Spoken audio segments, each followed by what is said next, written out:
He rautaki hou e aro nui ana ki te taha wairua me te taha whānau hei whakaora i ngā tūroro Māori e mate ana i te mate hinengaro. Mā te aro ki te wairua, ka ora te hinengaro. Ko te taha wairua, he taha nui ki ngā mea Māori. O reira, koe nā te waimari o tēnei mea te hua oranga. Kei te putaputa ngā rangahau e whakamārama ana i te whakahirahiratanga o te aro ki te taha wairua o te Māori, ki te āwhina iaia, ki te wete i ngā here o te mate hinengaro. Koe nā te tino kiko o te rautaki hou, he kimi huarahi kia uru ngā āhuatanga wairua me te taha whānau ki roto i ngā patapatai ki ngā tūroro. The whole idea of this instrument is, I think, a fantastic idea.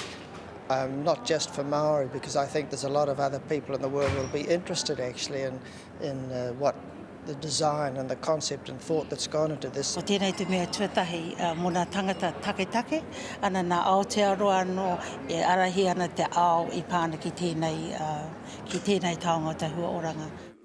Nā tā meihana jury te rautaki nei I whakatinana, I mahi tahi rāua ko tākuta te kani kiingi ki te whakatutuki I te kaupapa.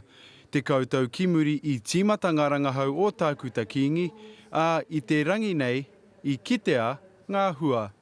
We were very privileged as part of Te Rau Matatini to work alongside Massey University and also alongside Professor Melsop from Auckland University to be able to look together in bringing the final stage of a piece of work that's been in development for over a decade now. Neke atu I te tekau marua raunga tirohanga ngā rautaki e pāna ki tēnei mea te mate hinengaro.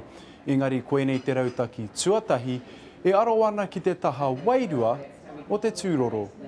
Ka whakatinana tia te rautaki nei hei te tīmatanga o te rātau. He te Gardner, te karere.